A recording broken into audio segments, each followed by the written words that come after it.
I was 26, driving up through the mountains by myself for what was supposed to be a quiet long weekend. No cell service for the last 40 minutes of the drive, which the listing had actually warned me about. Off-grid, that's the charm. And I remember thinking, fine, that's fine. I've got a book and a bottle of wine and nowhere to be.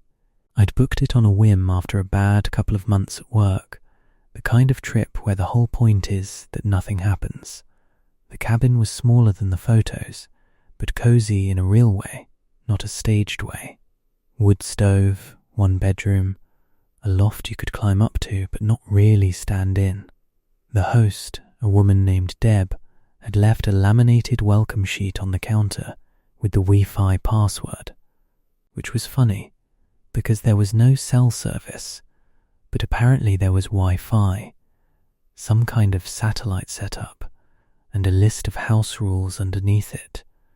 Most of them were completely normal. Don't feed the raccoons. Close the flue before you leave. Recycling goes in the blue bin by the shed. And then, at the very bottom, in the exact same font as everything else, like it was just another item on the list between the flue and the recycling, if you hear knocking after 11 p.m, do not open the door. It will stop. I laughed when I read it. Figured it was some quirky mountain town thing, a bear joke, maybe a story Deb told every guest for fun, the kind of thing that's meant to make city people feel like they're roughing it. I texted a photo of it to my friend before I lost signal for good, captioned it "lol, this cabin has rules." The first night was fine. Genuinely, completely fine. I made dinner, read for a while by the wood stove, went to bed around 10 with the kind of tired, unbothered calm you only get that far from everything. I remember lying there, listening to actual silence, the kind you forget exists when you live in a city, and thinking this was exactly the trip I'd needed. The second night I was already asleep when I heard it. 3 knocks, even spacing, not rushed, not frantic, deliberate, almost polite. I sat up in bed and just listened. My first thought, honestly, was raccoons, because the rule sheet had mentioned raccoons specifically, and raccoons do weird things to porches and doors. I told myself that. I laid back down and closed my eyes. It knocked again. 3 knocks, same spacing, and this time I noticed something that made my stomach drop a little. It wasn't coming from the front door. It was coming from the side of the cabin, the wall closest to my bed, a wall with no door on it at all, just wall, insulation, and forest on the other side. I want to be very clear that I checked the layout the next morning, in full daylight, walking the whole perimeter twice. There is no door on that side of the cabin. There isn't even a window. It's just wall, straight from the corner to the corner. For a minute I actually got up the nerve to walk to that side of the cabin from the inside, pressing my ear flat against the drywall, telling myself I'd feel better once I confirmed it was just wind. Instead, the knocking got quieter the moment I got close, like it was waiting me out, and started up again the second I stepped back toward the bed. I lay there, running through explanations, one at a time, out loud almost, whispering them to myself like that would make them stick. Wind knocking a branch against the siding, except there were no trees close enough to the cabin on that side. I'd noticed that on the drive in, how open that particular stretch of yard was. An animal, but what animal knocks 3 times, pauses, and knocks 3 times again, with that kind of spacing, over and over, instead of scratching or scurrying off after the first noise startled it? The cabin settling, except the knocks weren't coming from a joint or a corner where wood might shift. They were coming from the flat middle of a solid wall, evenly, like knuckles. None of it held up. I didn't sleep the rest of that night.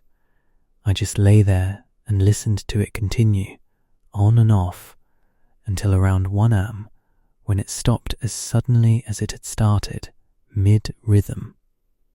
And I didn't hear anything else after that. In the morning I texted Deb the second I had signal again, asked her about the rule, tried to keep my message casual so I wouldn't sound unhinged. She wrote back fast, almost too fast for someone who supposedly lived a normal life with a normal signal delay. Oh, don't worry about that. It's totally normal. Just don't open the door and you'll be fine. I asked what it actually was. She didn't answer that part. She just said, "Enjoy the rest of your stay," with an exclamation point, like I'd asked her something about the coffee maker instead of about something knocking on a wall that doesn't have a door. I left a day early. Before I did, though, I made myself walk that wall one more time in full daylight, just to be sure, running my hand along the wood like I might find a seam I'd missed. About halfway down, at roughly the height my head had been while lying in bed, there were 3 faint indentations in the wood siding, evenly spaced, small and shallow, like something had pressed there with real force more than once over what must have been years. Not once. Old paint had settled unevenly into each one, which told me they weren't fresh, weren't from that week at all. Whatever had been knocking, it had been knocking on that same spot, in that same rhythm, for a very long time before I ever checked in. I never got a real answer from Deb, and when I look at the listing now, that rule isn't on the page anymore. I checked a few months back. Out of a curiosity I couldn't quite shake. It's just gone, like it was never there. I don't know if that means it stopped happening, or if it just means somebody finally complained enough that she took it down instead of dealing with the actual problem underneath it. My husband and I bought an old farmhouse 2 years ago and started renting out the guest suite to make some extra income while we fixed the rest of the place up ourselves, nights and weekends, slow and steady. It's a good little unit, separate entrance, its own bathroom, a small kitchenette. We'd had maybe 30 guests total by the time this happened, all completely unremarkable stays. The kind where you barely remember the guest's face by the time they've left a nice review.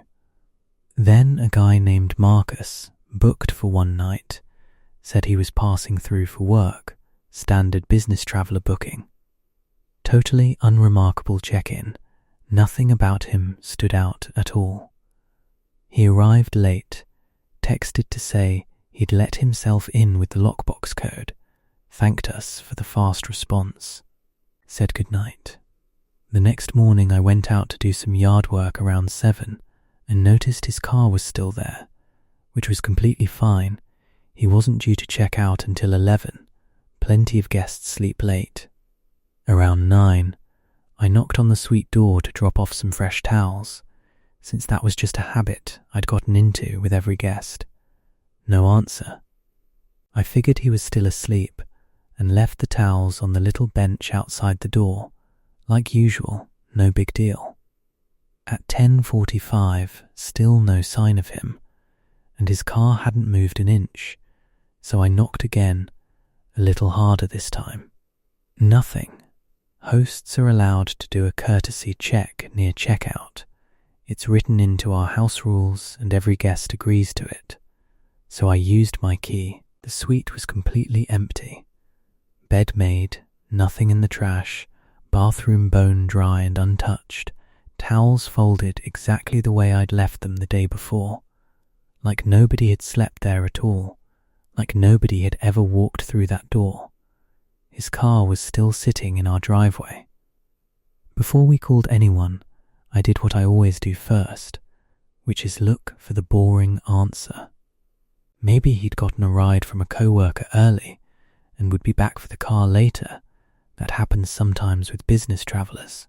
Except his bag, the one I'd watched him carry in the night before, was still sitting inside the suite, untouched on the little bench by the door, right where he'd have needed to grab it on his way past. Nobody leaves for a work trip without their bag. We called him. It rang and rang, no voicemail set up. We checked the local trail cam we keep pointed at the driveway for insurance purposes. Nothing dramatic normally, just a wide static shot of the gravel and the porch light, and scrubbed back through the whole night, minute by minute at first, then faster once nothing seemed off. His car pulls in at 11:40 p.m, exactly matching his text. He gets out, stretches, grabs a bag from the back seat. He walks up toward the suite door, footsteps clear on the gravel. And then the footage just skips. One frame he's 3 steps from the door, reaching for the lockbox. Next frame the timestamp has jumped forward 2 full hours and he's not in the frame at all. And neither is anything else different. The porch light's the same. The gravel's the same. Nothing suggests time actually passed except the number in the corner. No gap in the recording that our system flagged. No storage error logged anywhere. No dropped connection. It's one continuous file. He's there, then he isn't. And 2 hours have simply vanished from a static camera that never lost power and never moved an inch. I went through every boring explanation I could think of before I let myself believe anything stranger. A software bug in the timestamp overlay, except the file size and frame count, matched a normal 2-hour gap exactly, like the time had actually elapsed and just wasn't recorded, not like a display glitch. Someone tampering with the camera itself, except the mount hadn't shifted. The angle was identical before and after, nothing physically disturbed.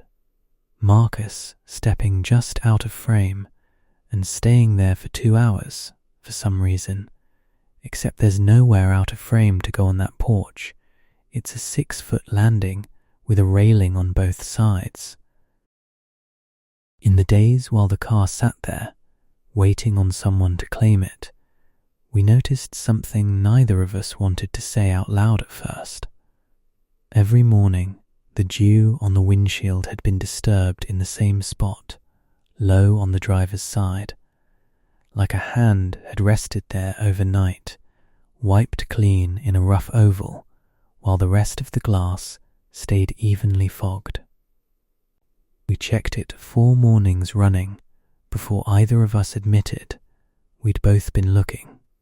On the 5th morning it wasn't there at all, the whole windshield uniformly dewed over like any ordinary parked car, and somehow that felt worse than the mark had, like whatever had been resting its hand there had simply stopped needing to. His car sat in our driveway for 6 days before a tow company came and got it, arranged by someone on the phone who wouldn't tell us who they were, how they'd been contacted, or how they'd gotten involved at all. We never heard from Marcus again. Airbnb support closed the ticket as resolved, without ever telling us what the resolution actually was. And every follow-up email we sent just got the same copy-pasted line about the matter being handled internally. We don't rent that suite anymore. Not because anything else happened after that. Nothing did. Not once. No more skips. No more strangers vanishing off our porch. Just because neither of us can walk past that door at night without thinking about 2 missing hours on a camera that was pointed straight at it the whole time. My husband did go back through months of older footage after that, on a night he couldn't sleep, just to see if it had ever happened before with some earlier guest we'd never noticed. He found one more gap, from almost a year prior, a woman travelling alone, same 2-hour jump, same undisturbed angle. She'd left a 5-star review the next morning and never mentioned a thing. We rented a place for a family reunion, 12 of us split across 3 units on the same property, a main house and 2 converted outbuildings, all owned by the same older couple who lived on site. My aunt and uncle and their 2 kids had the smaller outbuilding, the one closest to the tree line at the back of the property. First night in, everything was completely normal. A big family dinner on the main house's porch, kids running around the yard until dark, nobody thinking twice about anything. Second night in, my cousin Ellie, who was 9 at the time, told her parents that the lady outside the window had asked her if she wanted to come play. They laughed it off. Obviously, kids say things like that.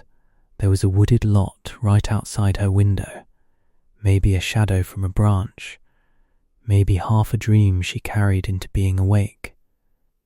Third night, Ellie said it again, except this time she added a detail that made my aunt go quiet. The lady never moved her feet. She just sort of slid closer to the glass each time Ellie looked away and looked back, like the distance kept shrinking in the gaps where Ellie wasn't watching. At that point, my aunt actually went and checked the window herself, standing right where Ellie's bed was, looking out at exactly what Ellie would see. Nothing outside, obviously. The window looks out on trees. No path. No reason for anyone to be standing there at all, especially not at night. Especially not a woman just standing perfectly still in the dark, staring in at a child's bedroom. Here's the detail that got everyone's attention though, the one that made even the adults who'd rolled their eyes stop rolling them. On the 4th morning, my uncle noticed condensation on the outside of that same window. Low. At kid height, a handprint-sized smear, except it wasn't shaped like a hand pressed flat against the glass. It was shaped like fingers curled inward, gripping. The way you'd hold onto a windowsill to pull yourself up, rather than the way you'd touch a pane to look through it. It had rained that night, sure, but the rest of the window was dry, evenly dry, with just that one low, deliberate smear sitting there in the middle of it. My aunt, standing beside him, quietly pointed out something else about the mark that neither of them wanted to say too loudly with Ellie still in the room. The curl of the fingers in that print was small, not adult-sized, small enough to be a child's hand gripping from outside a window a child couldn't have reached without something to stand on, in a yard with nothing nearby to climb. My uncle, who is about as skeptical a person as exists in our family, spent a good 20 minutes trying to explain that mark away. Rain running down unevenly, pooling from a warped part of the frame, except the frame was flush and new. They'd mentioned the outbuilding had been renovated recently. A kid's own hand from the inside, fogged up from breath, except the mark was clearly on the outside of the glass, and Ellie's window didn't open. It was sealed shut for the season. Nothing added up cleanly enough for him to actually relax about it, and I remember him just standing there a while longer than he needed to, staring at that smear like it might explain itself if he waited. We asked the hosts about it the next day, carefully, trying not to sound insane.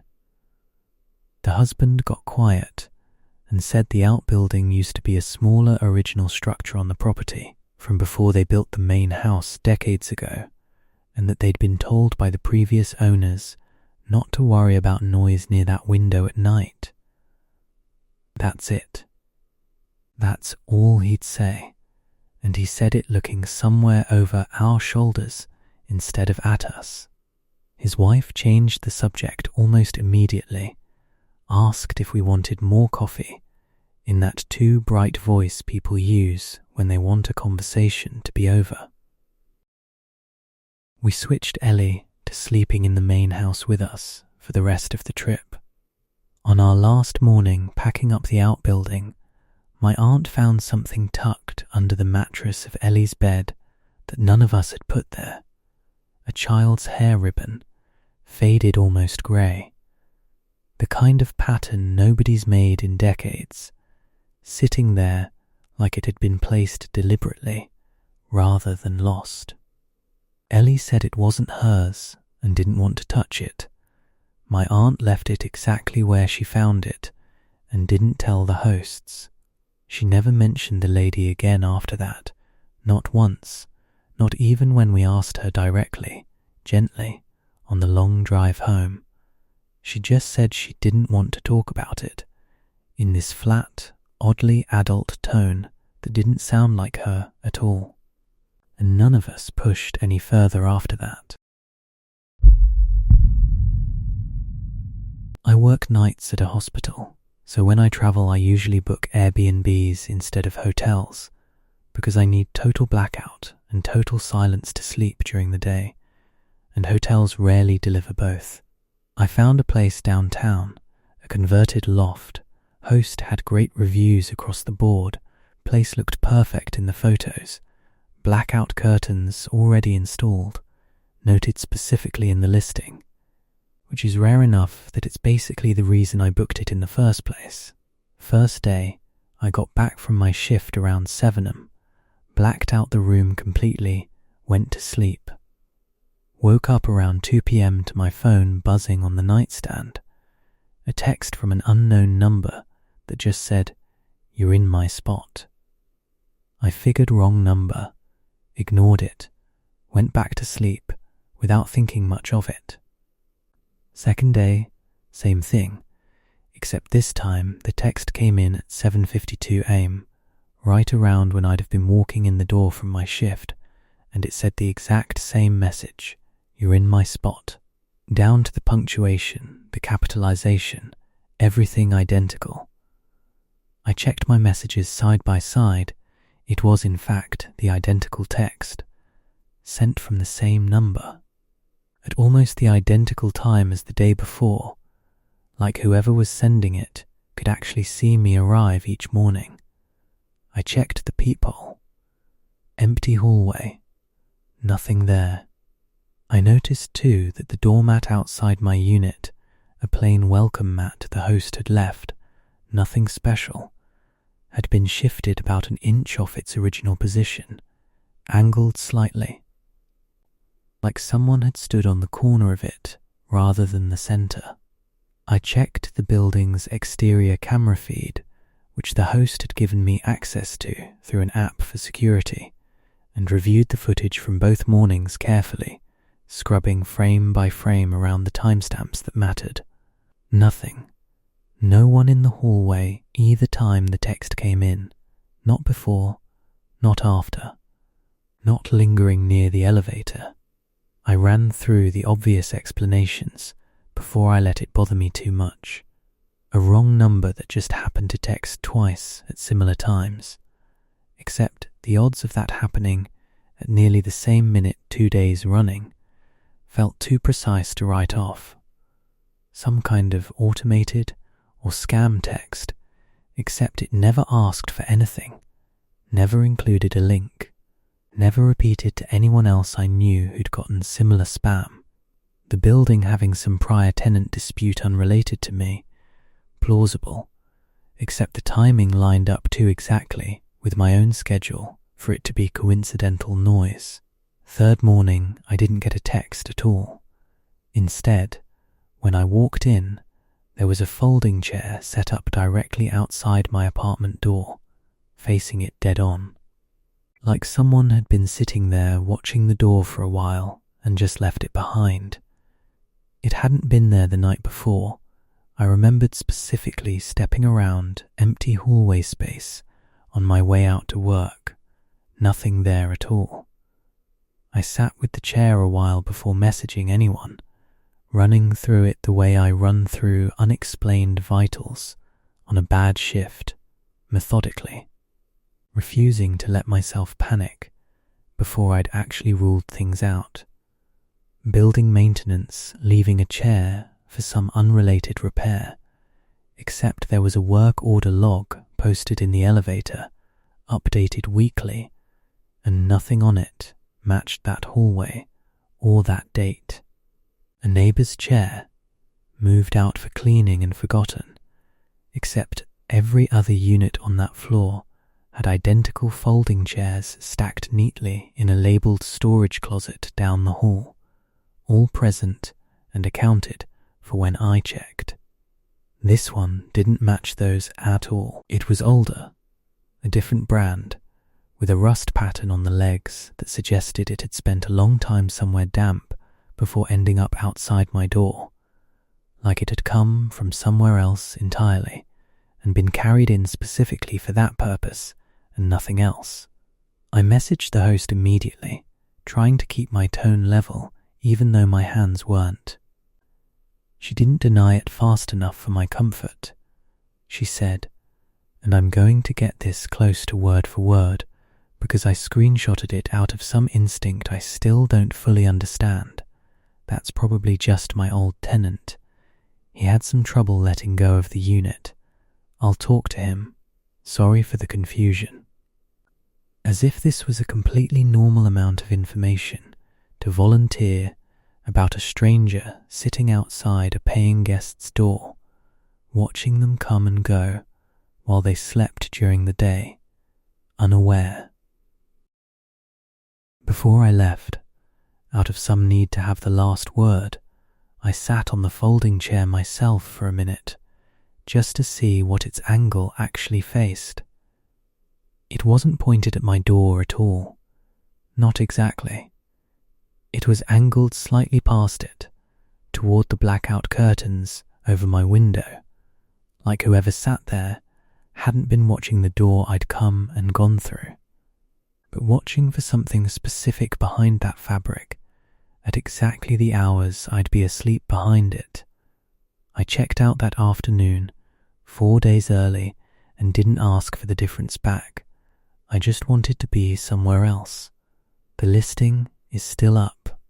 I looked out of morbid curiosity a few weeks ago, and there's a recent review from a different guest that just says, "Great location.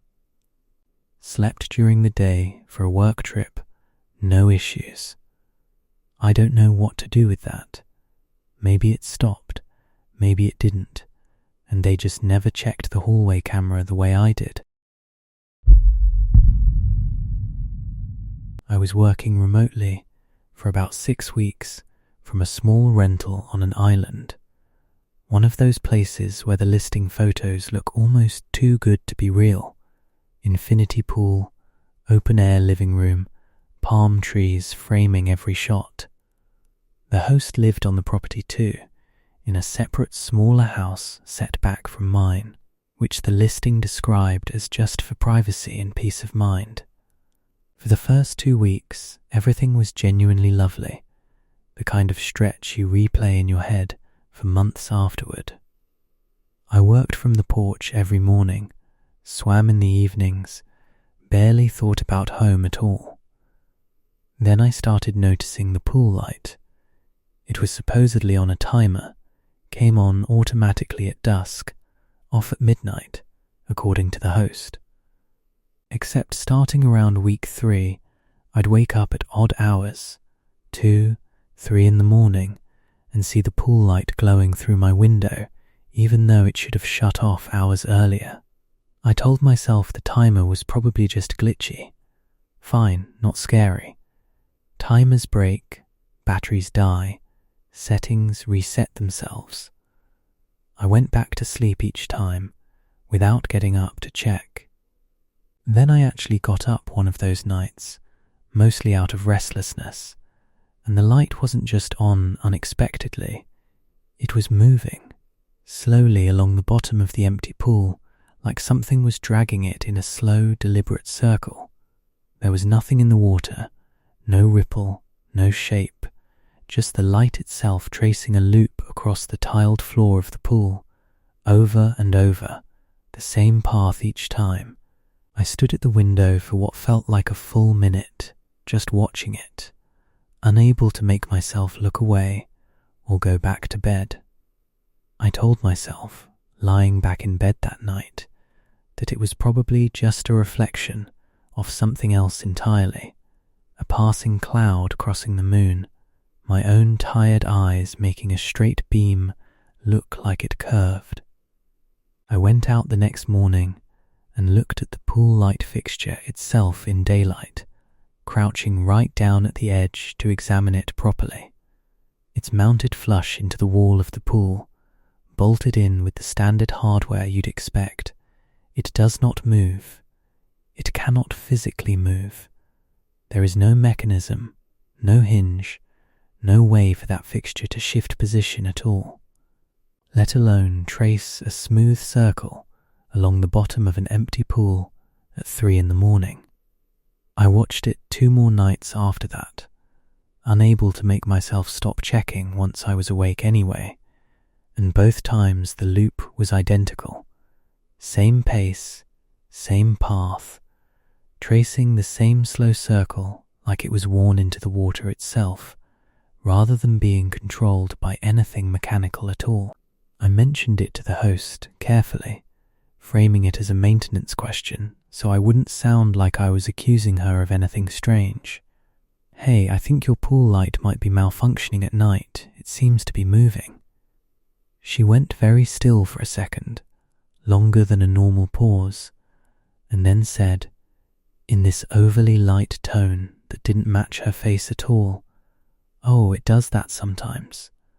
My late husband used to swim laps at night. I think it's just an old wiring thing." Late husband. She hadn't mentioned a husband, alive or otherwise, at any point before that. Not at check-in, not in the listing, not in any of our messages over the previous 3 weeks. I didn't ask a follow-up question. I don't think I wanted the answer, honestly.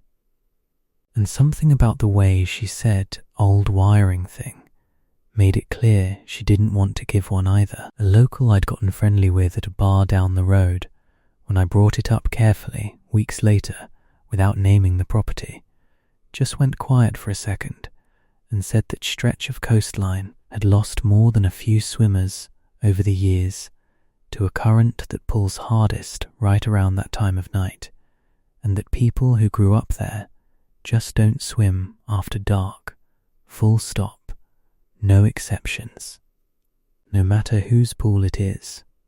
I finished out my 6 weeks there, worked from the porch just like before, but I never looked at that pool again after dark, not once, not even on the nights I couldn't sleep, and every other instinct in me would have normally sent me out to sit by the water.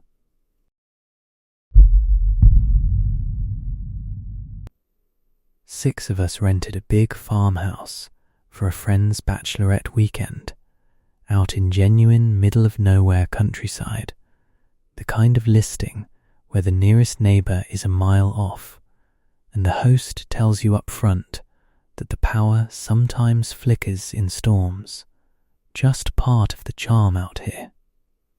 We didn't think twice about any of it.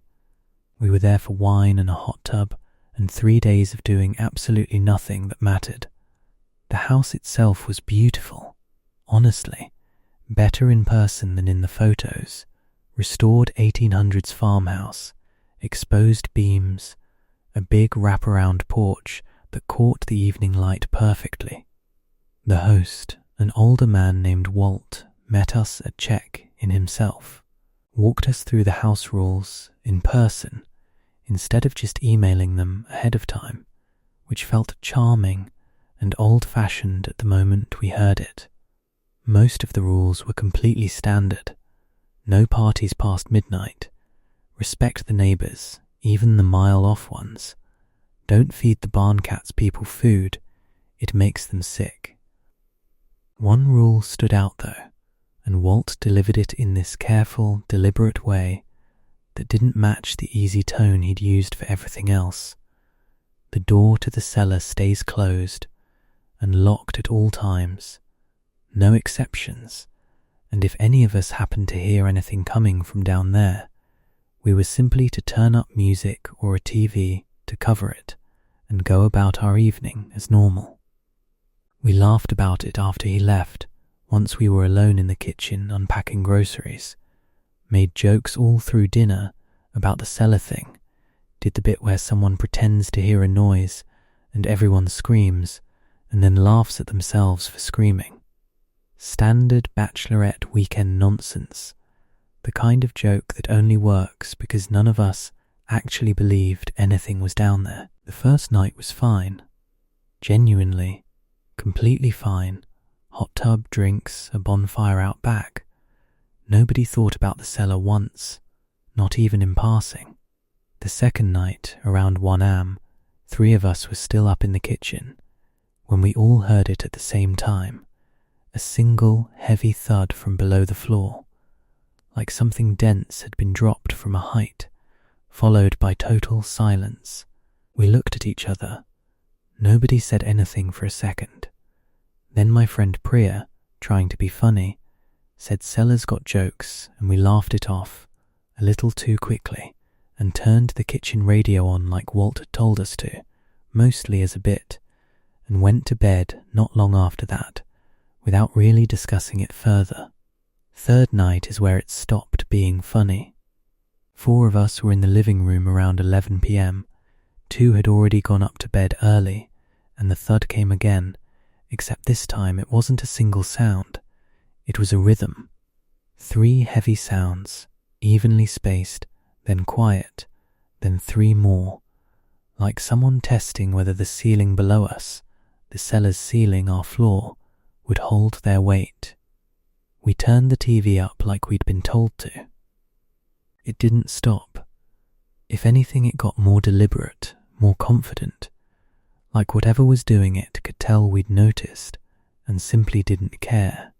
At some point, my friend Dana, who'd had a bit to drink and has never once in her life had good judgment past midnight, said she was going to go check the cellar door herself, just to prove to everyone it was nothing. Rats, old pipes, the house settling on its foundation the way old houses do. We told her not to. She went anyway, and the rest of us followed close behind because none of us wanted her going alone, whatever it turned out to be. We ran through the mundane explanations together, out loud, standing in that hallway, trying to talk ourselves down before we even got to the door. Rats in the walls, except rats don't produce a sound that heavy, that evenly spaced, 3 and pause, and 3 again, like counting. Pipes banging from pressure changes, except the house had been renovated with new plumbing.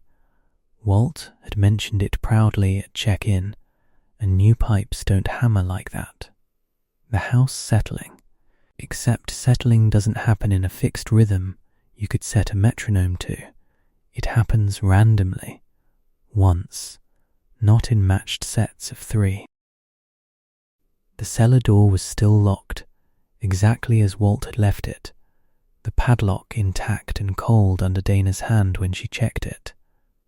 But the thudding was still going, right up against the other side of that door, and here's the detail none of us can fully explain away, no matter how many times we've talked it through since that weekend. The sound wasn't coming from below us anymore by that point.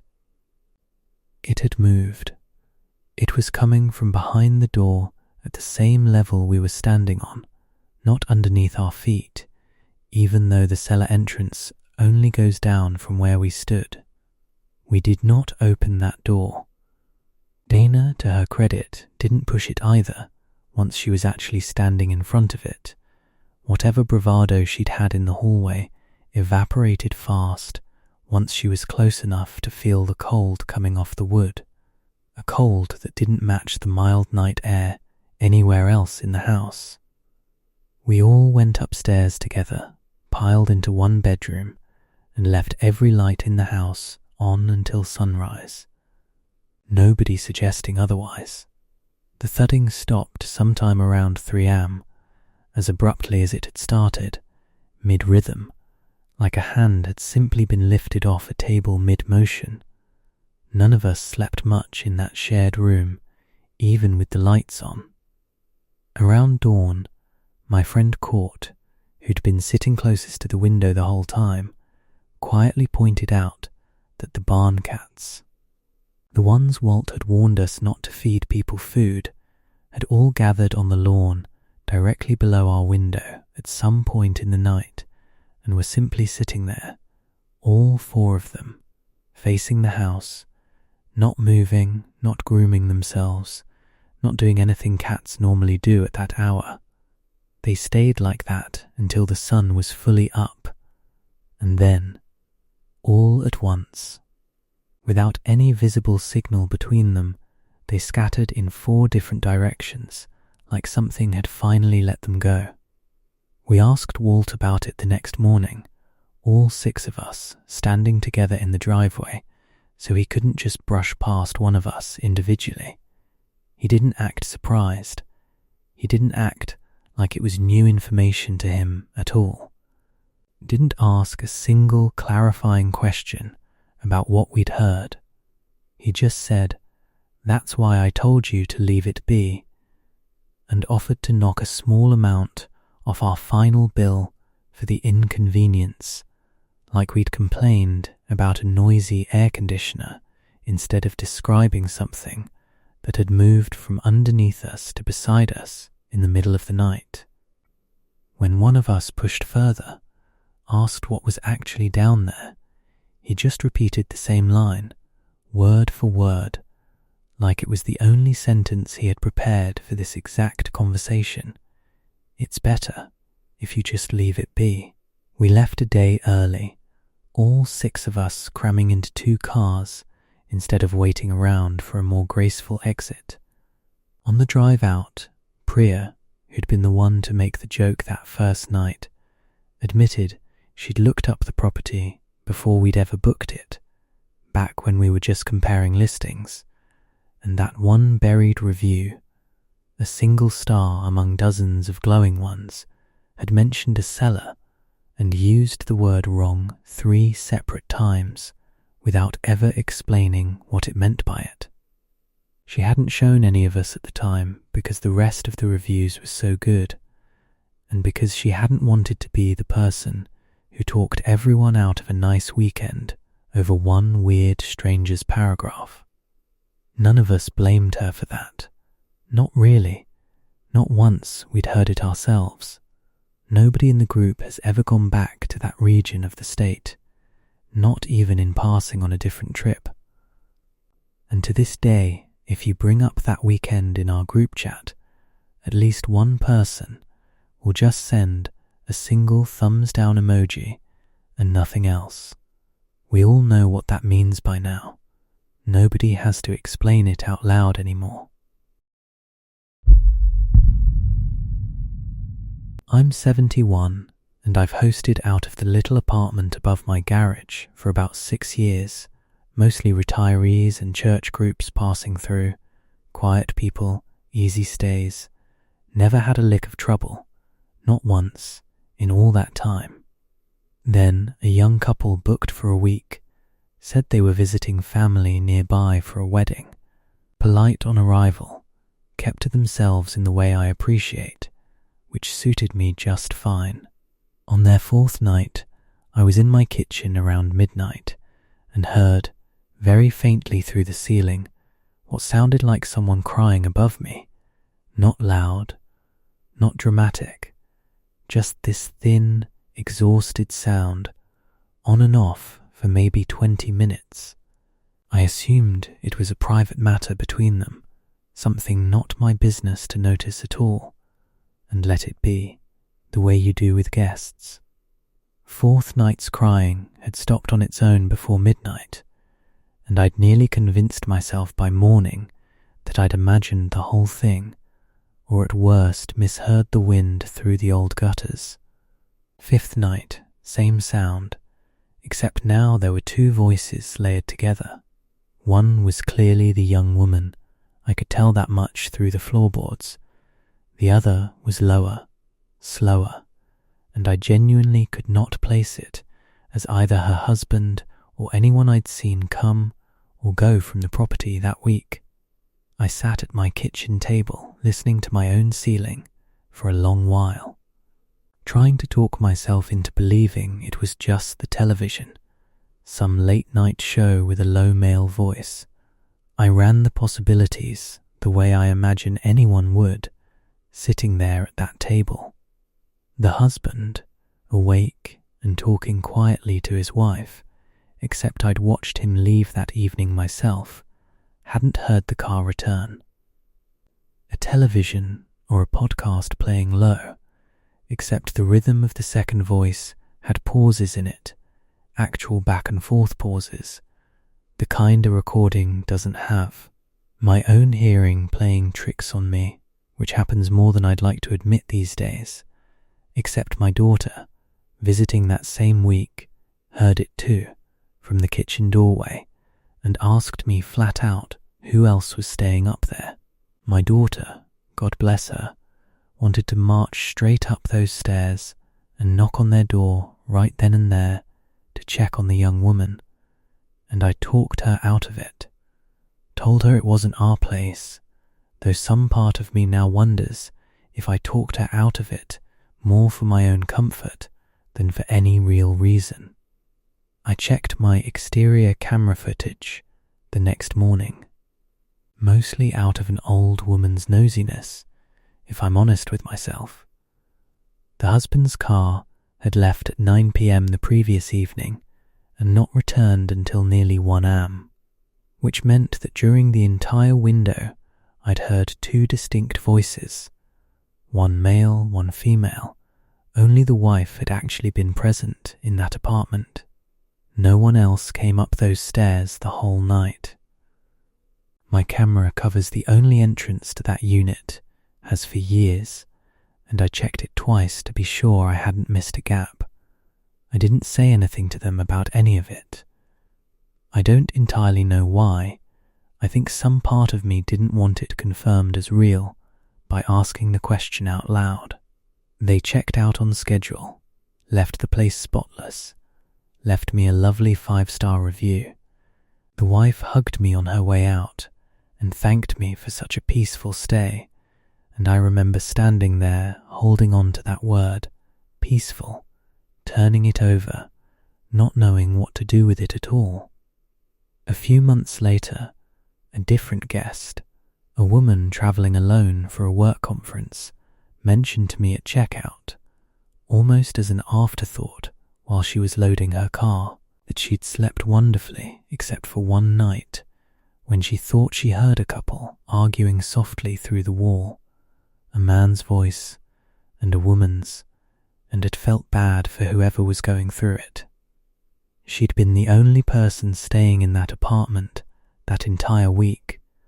I told her it was probably the television from next door carrying oddly, and she nodded and said that made sense, and I let her believe it because it was easier for both of us that way.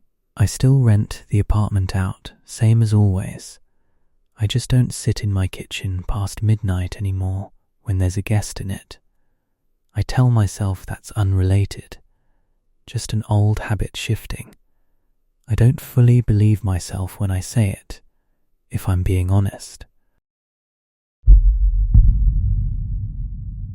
This was my first time ever using a rental app instead of a hotel, and I picked a place that was cheap partly because the host, a guy in his 30s named Corbin, lived in the house too and just rented out 1 bedroom. Shared kitchen, shared bathroom. His rules posted on the fridge in neat handwriting.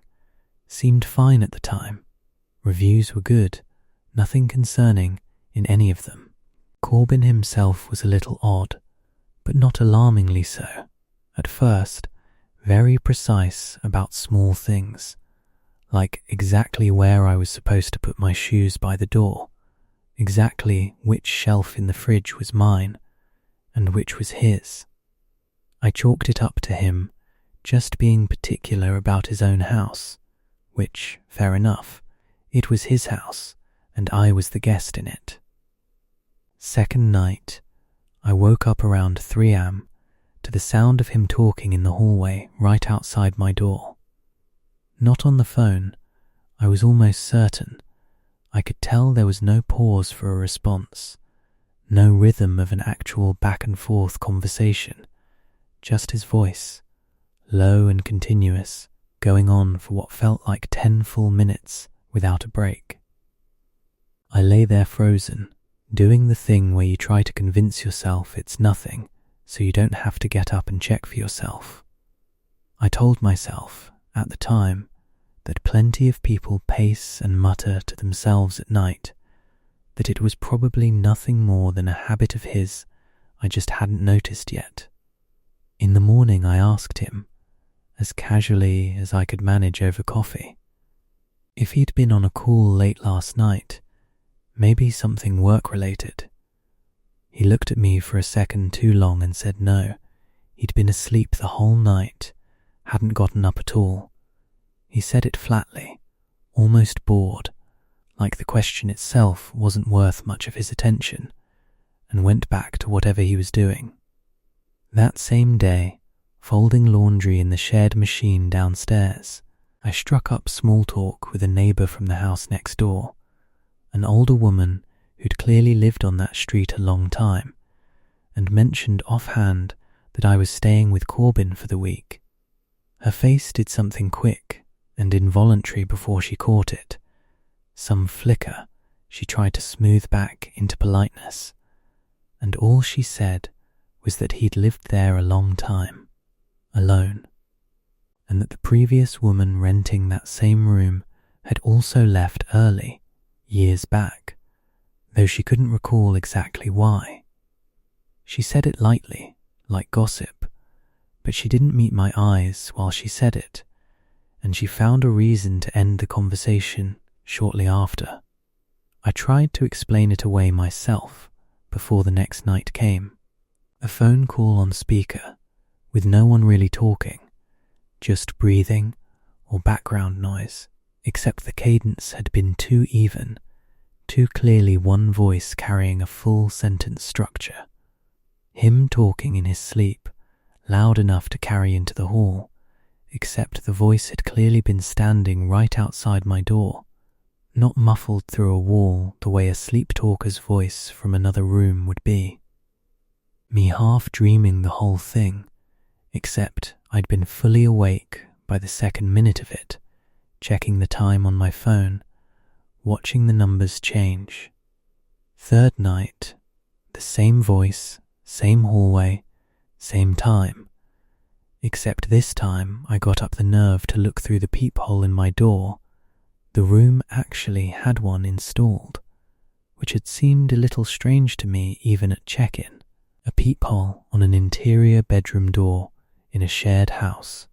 Corbin was standing directly outside my door, not moving, facing it dead on, and his mouth was moving continuously the whole time I watched, but I couldn't make out any words, couldn't even tell if it was English or just sound shaped like speech. He wasn't looking at his phone. He wasn't looking at anything I could identify. His eyes were just fixed somewhere around the exact level of the peephole itself, like he knew precisely where it was without needing to check. I did not open that door. I stayed absolutely still and quiet until I heard him eventually walk away, maybe 5 minutes later, footsteps receding slowly down the hall toward his own room at the far end. While I packed, I noticed for the first time that the peephole in my door wasn't standard. It had been installed slightly lower than the ones I'd seen in other doors, at a height that made more sense for someone standing very close and very still than for someone glancing through it quickly on their way past. I don't know if that meant anything.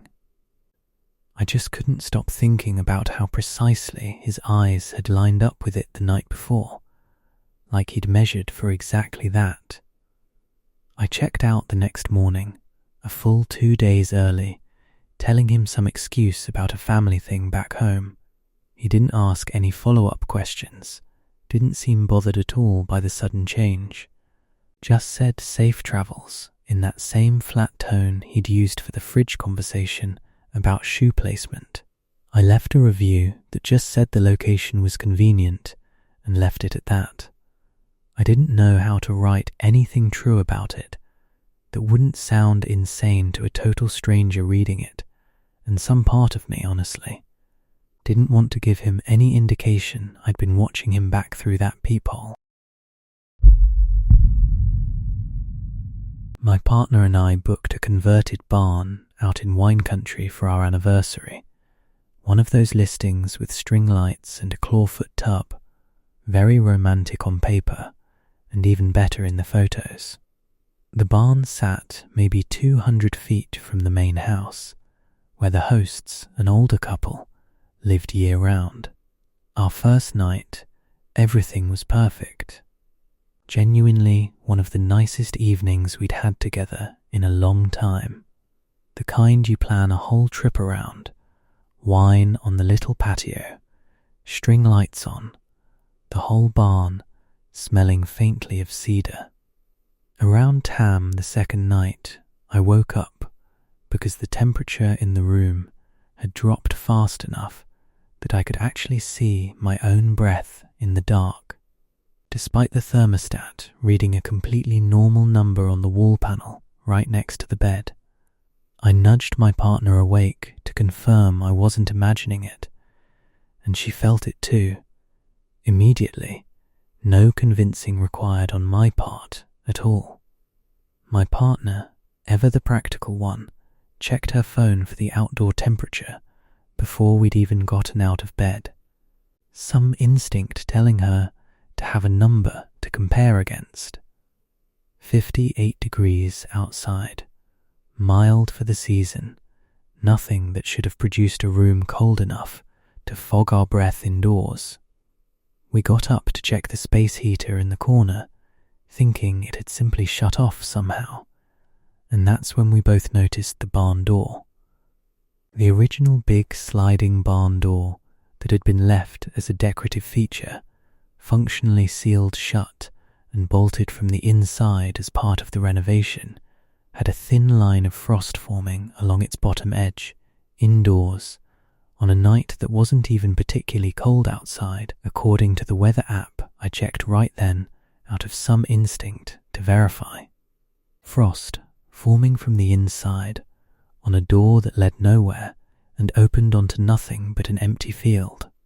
We tried to make sense of it standing right there in the cold, a draft from somewhere unseen, cooling that one spot faster than the rest of the room, except we checked every seam around that door with our hands and felt nothing moving, no draft at all, sealed tight.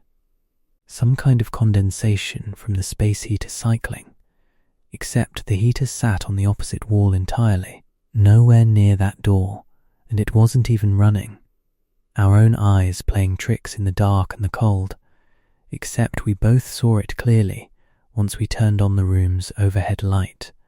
A real, physical line of frost, thin but undeniable, right along the base of that door. We didn't sleep much after that. Around 4 a.m., my partner, who was lying facing the door, grabbed my arm without saying anything at all, and when I looked over, the frost line along the bottom of that door had shifted, not melted, not spread out randomly the way frost does as a room warms, but formed itself into a distinct shape, something like the outline of 2 feet. Standing pressed right up against the inside of a door that could not physically be opened from either side, bolted as it was. We left the barn immediately and knocked on the main house door at 4:15 in the morning, feeling ridiculous and terrified in roughly equal measure. The host, a soft-spoken woman, opened the door already fully dressed, like she hadn't been asleep at all that night, and before we could even fully explain ourselves, she said, very quietly. The frost again. Not a question. Like she'd been waiting for this exact conversation to happen eventually, maybe for a long while. She let us sleep on her own living room couch for the rest of the night and refunded our entire stay in full the next morning without us even asking her to. She never explained what the frost actually was or why she wasn't remotely surprised to hear about it at 4 a.m. from 2 shaken strangers on her porch. When I asked, gently, if this had happened to other guests before us, she just said, "Not everyone notices it," and started making coffee, like that answered anything about it at all. We didn't press further, either of us, sitting there on her couch while the coffee maker hissed in the next room. We took the refund, and on the long drive home, neither of us could really explain why we hadn't asked one single follow-up question, when normally we're both the type of people who ask everything, who need to understand a thing fully before we can let it go. Months later, back home, my partner found a single strand of frost-white thread caught in the zipper of the bag we'd packed that trip, brittle and cold to the touch, even in our own warm apartment, gone by the time either of us thought to show the other. That's 9.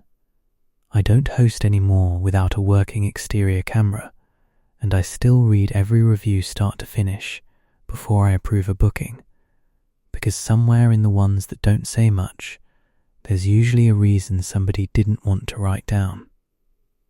If you made it this far, thanks for having this on tonight. Settle in, get some rest, and I'll see you in the next one.